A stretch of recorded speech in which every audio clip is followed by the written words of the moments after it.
കല്യാണം കഴിഞ്ഞ അന്ന് നബി തങ്ങൾ പറഞ്ഞു, അലിയെ, ഫാത്തിമ, ഞാൻ വരുന്നത് വരെ ലാ തുഹ്ദിസാ ശൈഅൻ, നിങ്ങളൊന്നും ചെയ്യരുത് കേട്ടോ. ഞാൻ കടന്നു വരുന്നവരെ, കല്യാണം കഴിഞ്ഞ് അന്ന് രാത്രിയാവാൻ പോവാ, പിന്നെ നിങ്ങൾ ഒരുമിച്ച് ജീവിക്കാൻ വേണ്ടി പോവാണേ, ഞാൻ വരുന്നവരെ ഒന്നും തുടങ്ങണ്ട എന്ന് പറഞ്ഞു റസൂലുള്ളാഹി സ്വല്ലല്ലാഹു അലൈഹി വസല്ലം. അവരിങ്ങനെ കാത്തിരിക്കുകയാണ്, രാത്രിയായിട്ടുണ്ട്, ഒരുമിച്ച് റൂമിലിരിക്കുകയാണ്. നബി തങ്ങൾ പറഞ്ഞു, ലാ തുഹ്ദിസ, ഞാൻ വരുന്നുണ്ട് കേട്ടോ. അമ്മോശനാണ് ഈ വരുന്നത്. നമ്മോശൻ 2ാം നമ്പറും പെണ്ണിന്റെ ആണിന്റെ പുരക്കാരൊക്കെ ഒരു വല്ല ഹൈ ക്വാളിറ്റി അങ്ങനെയൊന്നും ഇല്ലടോ. അതൊക്കെ നമ്മളുണ്ടാക്കി ഏർപ്പാടാ. അവര് മനുഷ്യരല്ലേ. ഒരു മോളുണ്ടെന്ന് വിചാരിച്ചാൽ അവർക്ക് എങ്ങനെ ഇൻഫീരിയർ ആവുക, നീ എങ്ങനെ സുപ്പീരിയർ ആവുക? പെണ്ണിന്റെ വാപ്പയാണ്, അഷ്റഫുൽ ഖൽഖ് തങ്ങളാണ് കടന്നു വരുന്നത്. അലി റളിയല്ലാഹു അൻഹുവിനോടും ഫാത്തിമ ബീവിയോടും നിങ്ങളൊന്നും ചെയ്യല്ലേ, ഞാൻ വരുന്നവരെ എന്ന് പറഞ്ഞ് നബി തങ്ങൾ വീട്ടിലേക്ക് കടന്നു വന്നു. ഞങ്ങൾ രണ്ടുപേരുടെയും തോളിൽ കൈവച്ചിരുന്നു. നബി തങ്ങളുടെ കാലിന്റെ അടിഭാഗത്തെ തണുപ്പ് ഞങ്ങൾ രണ്ടുപേരും അറിഞ്ഞു. നബിയുടെ കാല് എന്റെ കാലിലേക്കും മറുവശം അലി തങ്ങളുടെ കാലിലേക്കും തട്ടുമ്പോൾ കാലിന്റെ തണുപ്പ് ഞങ്ങൾ അറിഞ്ഞു. തോളി കൈവച്ചിരിക്കാൻ.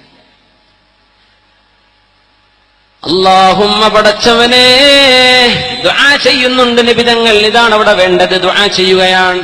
അല്ലാഹുവേ, ഇന്ന അലിയൻ ലഅഹബ്ബുന്നാസി ഇലയ്യ, അല്ലാഹുവേ, അലി എനിക്ക് ഏറ്റവും ഇഷ്ടപ്പെട്ടവനാണ്. അല്ലാഹ്, എനിക്ക് ഏറ്റവും ഇഷ്ടപ്പെട്ടവരാണ്.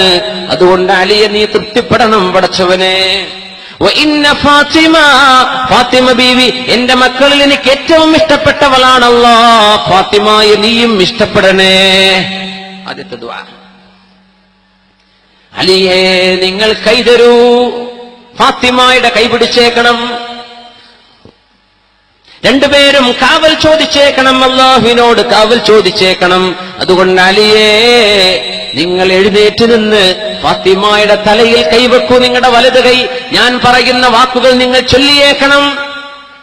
ഞാൻ ചൊല്ലാം നബിയെ. ഫസ്റ്റ് നൈറ്റാണ് ഈ കാണുന്നതേ. കൈവെക്കാൻ വേണ്ടി പറഞ്ഞു തലയിൽ. അല്ലാഹുമ്മ, പടച്ചവനെ, ഇന്നി അസ്അലുക ഖൈറഹാ വ ഖൈറ മാ ജുബിലത് അലൈഹാ, പടച്ചവനെ, ഈ ഫാത്തിമക്ക് എന്തെല്ലാം ഖൈറുകളുണ്ടോ ആ ഖൈർ നീ എനിക്ക് തരേണമേ. അവരിലൂടെ എന്തെല്ലാം ഖൈറുകൾ വരുമോ ആ ഖൈറുകളും എനിക്ക് തരേണമേ. വഅഊദു ബിക മിൻ ശർരിഹാ വ ശർരി മാ ജുബിലത് അലൈഹാ, അവരിൽ നിന്ന് എന്തെങ്കിലും ഷർറുണ്ടാകുമെങ്കിൽ നീ ഞങ്ങളെ കാക്കണേ. അവർ കാരണമുണ്ടാകുന്ന ഷർറിൽ നിന്നും കാക്കേണമേ. ദുആ ചെയ്തു. എന്തായി ദുആ എന്നറിയോ?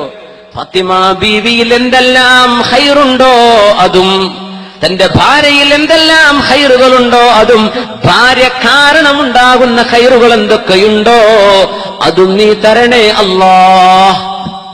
പിന്നെ ഇവളിൽ എന്തെങ്കിലും ഷർറുണ്ടെങ്കിൽ, അവൾ എന്നെ നാവിൽ ലൈസൻസ് ഇല്ലാത്ത പെണ്ണാണ് ഇവന്റെ ഭാര്യയെങ്കിൽ, പടച്ചവനെ, ഇവരുടെ നാവ് കാരണം എന്റെ കുടുംബത്തിൽ ഞാൻ അനുഭവിക്കേണ്ടി വരുന്ന ദുരിതം അത് വരാതെ കാക്കേണമേ. വശർരി മാ ജുബിലത് അലൈഹാ, ഇവൾ ഫിത്നയും ഫസാദും വരത്തിയിട്ട് എന്റെ കുടുംബം കലക്കുന്ന അവസ്ഥ എന്റെ പെണ്ണിൽ നിന്നുണ്ടാകരുതേ പടച്ചവനെ എന്ന് ചെറുപ്പക്കാരാ നമ്മൾ ദുആ ചെയ്യുമ്പോ അതാണ് ഈ ദുആഇന്റെ അർത്ഥം. ഫാത്തിമ ബീവിയിൽ അങ്ങനെ ഷർറൊന്നുമില്ലല്ലോ. ബിദ്അത്തല്ലേ, ഹബീബിന്റെ നൂറിന്റെ കഷ്ണമല്ലേ ഫാത്തിമ റളിയല്ലാഹു അൻഹാ. പക്ഷേ ദുആ ചെയ്യാൻ പഠിപ്പിച്ചു. എല്ലാ ഭാര്യമാരും ഫാത്തിമ ബീവിയാണോ? അല്ല. എല്ലാ ഭർത്താക്കന്മാരും അലി തങ്ങളാണോ? അതുമല്ല. എന്നാ പിന്നെ ദുആ ചെയ്ത് അല്ലാഹുവോട് ചോദിച്ചു വാങ്ങിക്കോളി. ആദ്യത്തെ രാത്രി വസല്ലിയാ മഅൻ റകഅതൈൻ, നിങ്ങൾ രണ്ടുപേരും ഒരുമിച്ച് 2 റകഅത്തെങ്കിലും ഇന്നത്തെ രാത്രി നിസ്കരിക്കണം കേട്ടോ. ഞങ്ങളുടെ നിർദ്ദേശം. ഒതു കൊടുത്തോളൂ രണ്ടാളും. 2 റകഅത്ത് സുന്നത്ത്. ഭർത്താവ് ഇമാമും ഭാര്യ മഅ്മൂമും. സുന്നത്ത് നിസ്കാരത്തിൽ ഇമാം മഅ്മൂമൊന്നുമില്ല. പക്ഷേ ഒരു ഭാര്യ ഭർത്താവല്ലേ, നിങ്ങൾ ഇമാമും ജമാഅത്തായിട്ട് നിസ്കരിക്കുക. 2 റകഅത്ത് കഴിഞ്ഞു. പിന്നെ നിങ്ങൾ കുടുംബ ജീവിതം ആരംഭിച്ചോളൂ. നിങ്ങൾ കുടുംബത്തിലേക്ക് കടക്കുന്നത് ഒരു ഭാര്യയെ തന്റെ മണിയറയിലേക്ക് സ്വീകരിച്ചിരുത്തിയാൽ ആദ്യം ചെയ്യേണ്ടത് കള്ളുകുപ്പി പൊട്ടിക്കലാണോ സഹോദര? അവൾക്ക് മോശപ്പെട്ട ഫിലിം കാണിച്ചു കൊടുക്കലാണോ ചെറുപ്പക്കാരാ? അവരുടെ കയ്യിൽ തലവെച്ച് ദുആ ചെയ്യാനല്ലേ അല്ലാഹുവിന്റെ റസൂൽ പറഞ്ഞത്. അല്ലാഹുമ്മ ഇന്നി അസ്അലുക ഖൈറഹാ വഖൈറ മാ ജുബിലത അലൈഹാ വഅഊദു ബിക മിൻ ശർരിഹാ വശർരി മാ ജുബിലത അലൈഹാ. എന്നിട്ട് രണ്ടുപേരും വുളൂഎടുത്ത് 2 റക്അത്ത് നിസ്കരിച്ചാൽ നിങ്ങളുടെ ജീവിതം സന്തോഷമായില്ലേ? ആ മോളിലൂടെയല്ലേ ഹസൻ ഹുസൈൻ എന്ന 2 പൊന്നുമക്കൾ ജനിച്ചത്? ആ മക്കളിലൂടെയല്ലേ ഇന്ന് ലോകത്തുള്ള സർവ്വ തങ്ങന്മാരും സയ്യിദന്മാരും കടന്നു വരുന്നത്? ഈ ഫാത്തിമ ബീവിയുടെ ചോരയിലൂടെയല്ലേ? ഖൈറഹാ വഖൈറ മാ ജുബിലത അലൈഹാ. ഫാത്തിമ ബീവിയിലൂടെ ഉണ്ടാകാൻ പോകുന്ന ഖൈറും അവരിൽ ഉള്ള ഖൈറും എനിക്ക് തരയണമേ എന്ന് ദുആ ചെയ്ത ആദ്യത്തെ ദുആഇന്റെ ഫലമാണ് ഇന്ന് ലോകത്തുള്ള തങ്ങന്മാർ സയ്യിദന്മാർ ഹസൻ ഹുസൈൻ റളിയല്ലാഹു അൻഹുമയുടെ പരമ്പരയിലൂടെ വരുന്നവരല്ലയോ റസൂലിന്റെ മക്കൾ, നബി തങ്ങളുടെ പേരക്കുട്ടികൾ. ആൺമക്കളിലൂടെ വന്നാലേ സാധാരണഗതി പരമ്പര നിലനിൽക്കുള്ളൂ. അള്ളാന്റെ റസൂലിന്റെ വിഷയത്തിൽ ഇത് ബാധകമല്ല. നബിയുടെ പെൺകുട്ടിയാണെങ്കിലും ആൺകുട്ടിയാണെങ്കിലും തങ്ങളുടെ ചോരയാണ് സ്വല്ലല്ലാഹു അലൈഹി വസല്ലം. അല്ലെങ്കിൽ പെൺകുട്ടിയല്ലേ നബിന്റെ മോള്, നബിന്റെ മകന്റെ പരമ്പരയല്ലോ, ചോദ്യം വരൂല. ലോകത്താരും ഇത് ചോദിച്ചിട്ടില്ല. അതാണ് അത്ഭുതം. എന്തെന്നറിയോ? തങ്ങൾക്കിത് ബാധകമല്ല. തങ്ങളുടെ മോൾ തങ്ങളുടെ മോനെ പോലെ തന്നെ ആയിക്കോട്ടെ, തങ്ങളുടെ ചോരയല്ലേ സ്വല്ലല്ലാഹു അലൈഹി വസല്ലം. രണ്ടുപേരും ഒരുമിച്ച് നിസ്കരിക്കണം, ഒരുമിച്ച് നിസ്കരിക്കണം. 5 കാര്യങ്ങളാണ് പറയുന്നത്.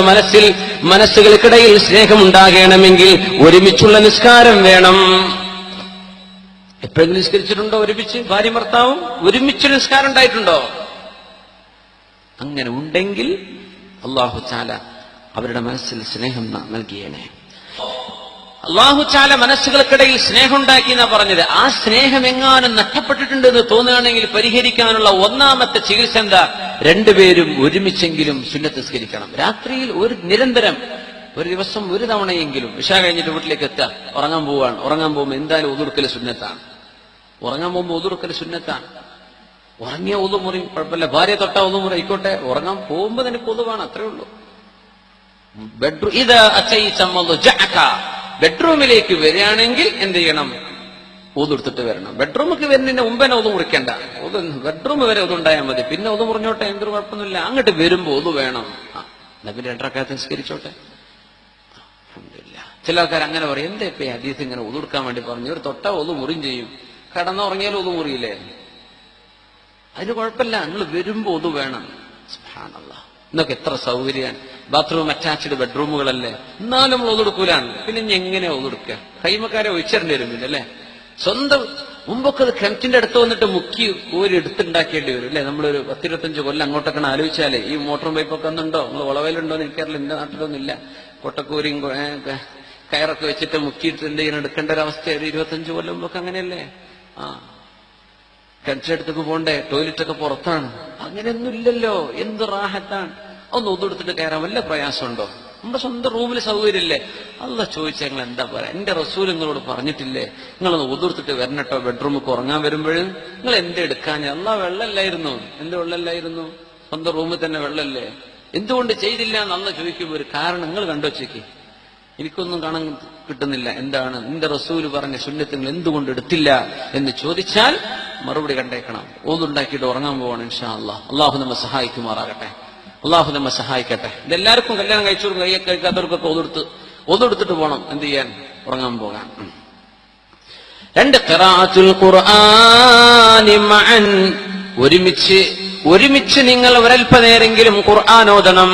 2ാമത്തെ ചികിത്സതാണ്.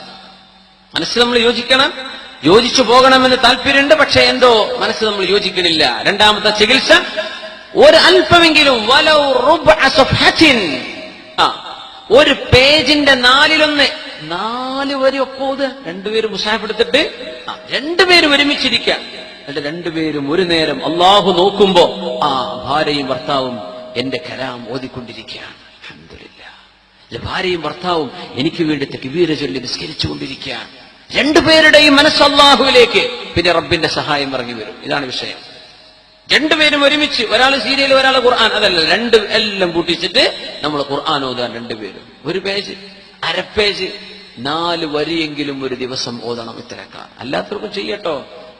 കുടുംബത്തിൽ പ്രശ്നമുള്ളവർക്കുള്ള പരിഹാരം കൂടെ പറഞ്ഞു തരാണ്. അല്ലാത്തവർ ചെയ്താൽ ജീവിതത്തിൽ സന്തോഷം ഉണ്ടാവുള്ളൂ.